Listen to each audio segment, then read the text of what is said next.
Good morning, student. Yesterday our topic is air and atmospheric layers. We talk about stratosphere, mesosphere, exosphere. Now today we will talk about air pressure or atmospheric pressure. As we know that air has pressure and it has weight also. And one example is given in your book.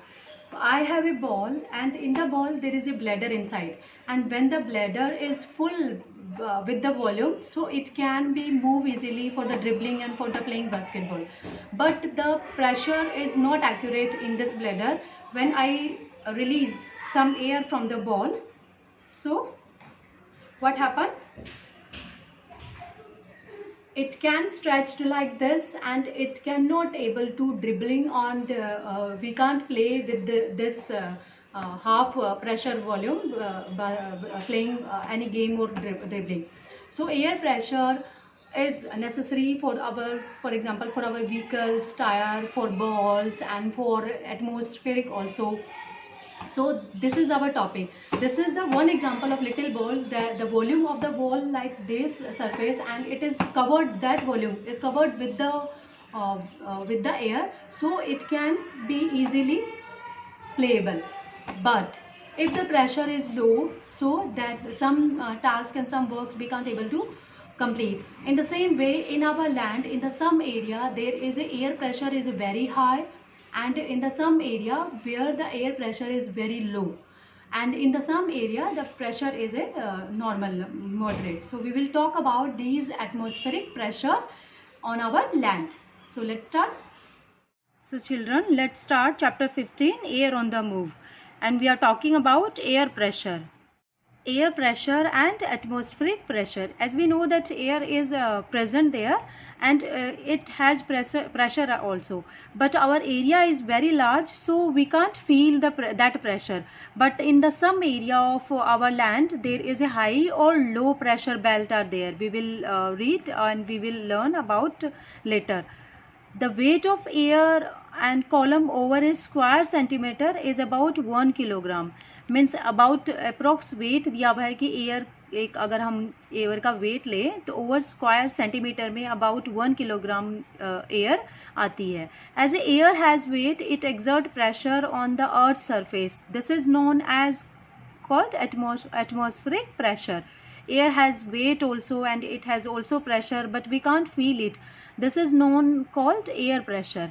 We measure atmospheric pressure by an instrument called a barometer. एक barometer instrument होता है जिससे air का pressure नापा जाता है. Storm जब thunder आता है या ह्यूमिडिटी होती है तब ये प्रेशर, या लू आती है तब ये एयर का प्रेशर अप्स एंड डाउन होता है, तो ये बैरोमीटर से उसको मेज़र करते हैं. एक इंस्ट्रूमेंट है, android barometer is there in your picture. It depends, अब ये प्रेशर जो है it depends on altitude, temperature, amount of water vapour in the air. तो ये प्रेशर हमेशा हर जगह एक जैसा नहीं है. ये क्या डिपेंड करता है, जो जोग्राफिकल सिनेरियो है अपने अर्थ का, टेम्परेचर है उसका, और वाटर वेपर कितनी अवेलेबल है इन द एयर में, ये सब वेदर कैसा है ना, इन सब पे डिपेंड करता है कि वहाँ उस जगह का एयर प्रेशर कैसा होगा. When the temperature of place rises, air expand. जब भी टेम्परेचर राइज होता है तब एयर एक्सपेंड होती है. So it becomes less when the temperature falls, air becomes dense and its pressure increase. और जब टेम्परेचर डाउन आता है, मीन्स ठंडा कूलर होता है, तब एयर का कैसा होता है, प्रेशर थोड़ा डेंस हो जाता है और इट्स प्रेशर इंक्रीज, उसका प्रेशर बढ़ जाता है. हम एग्जांपल ले सकते हैं समर और विंटर का. समर में क्या होता है, टेम्परेचर बढ़ता है तो एयर एक्सपेंड होती है, और विंटर में टेम्परेचर घटता है तो प्रेशर और डेंसिटी एयर की क्या होती है, इंक्रीज होती है ना. समर में विंटर से इजीली याद रहेगा हमें. Then permanent pressure belt in the world. अब कुछ एरिए, जोग्राफिकल एरिए पूरे वर्ल्ड में ऐसे हैं जहाँ पे हमेशा प्रेशर बेल्ट परमानेंट रहती है. वहाँ पे या तो लो रहेगा हमेशा या हाई रहेगा.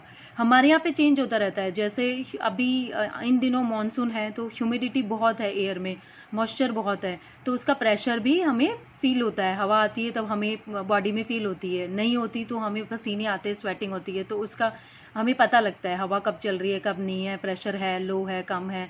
समर विंटर में भी हमें पता चलता है ना। तो प्रेशर अप्स एंड डाउन रहता है, लेकिन कुछ जगह ऐसी है जहाँ पे प्रेशर बेल्ट हमेशा परमानेंट रहता है, या तो हाई या लो। तो वो ये चारों हैं, इक्वेटोरियल लो प्रेशर बेल्ट और डोल्ड्रम। डोल्ड्रम उसको नाम दिया है जो साइंटिस्ट, ज्योग्राफिकल साइंटिस्ट ने। The sub tropical high pressure belt, सब ट्रॉपिकल एरिया में हाई प्रेशर बेल्ट है, वो परमानेंट है। सब पोलर लो प्रेशर बेल्ट, सब पोलर एरिया में लो प्रेशर बेल्ट है। And the polar high pressure belt, and next fourth is the polar high pressure belt. अब इनके बारे में अपन डिटेल से पढ़ेंगे।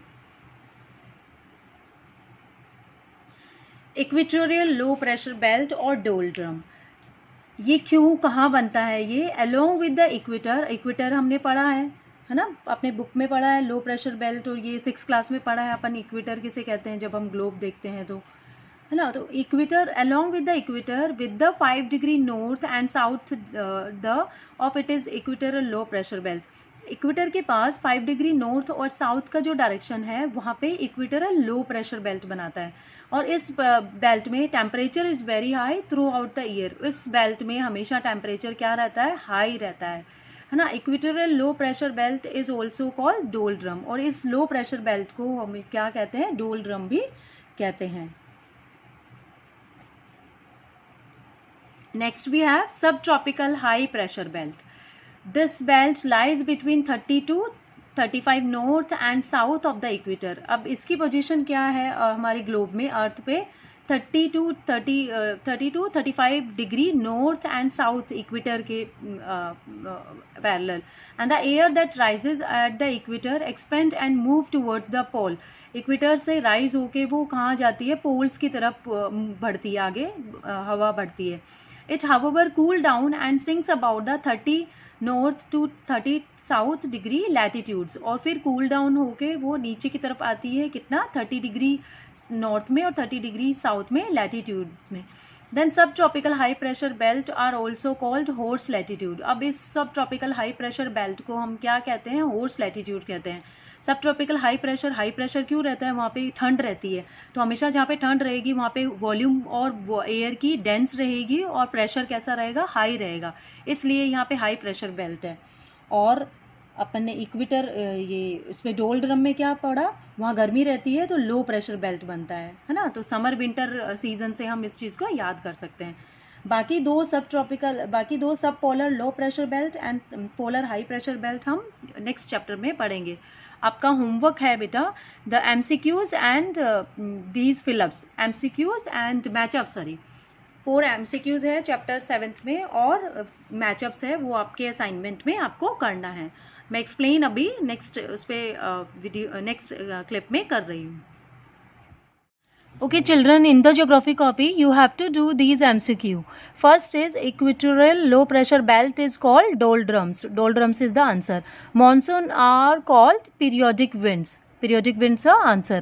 The westerlies blow from the dash in southern hemisphere. So north to west in the southern hemisphere. C is the answer. Question 4. The summer monsoon blow from sea to land, while winter monsoon blow from land to sea. A is the answer. Sea to land and land to sea. You have to do in your geography copy. And second exercise is MCQ. You have this is also should be done in geography. Matchup is there. It is the northern Indian local wind is called Lu. E is the answer. In a cyclone, the low pressure is called low pressure in the center. And anticyclone move in the clockwise direction in the northern hemisphere is the answer. Fourth, irregular winds in a short duration are called periodic winds. Periodic, D is the answer. And fifth, monsoon occur mainly in the tropical regions. B is the answer. Okay, first E, second C, third A, and fourth D, and fifth is B is the answer. You have to do all the things in your geography copy. Thank you children.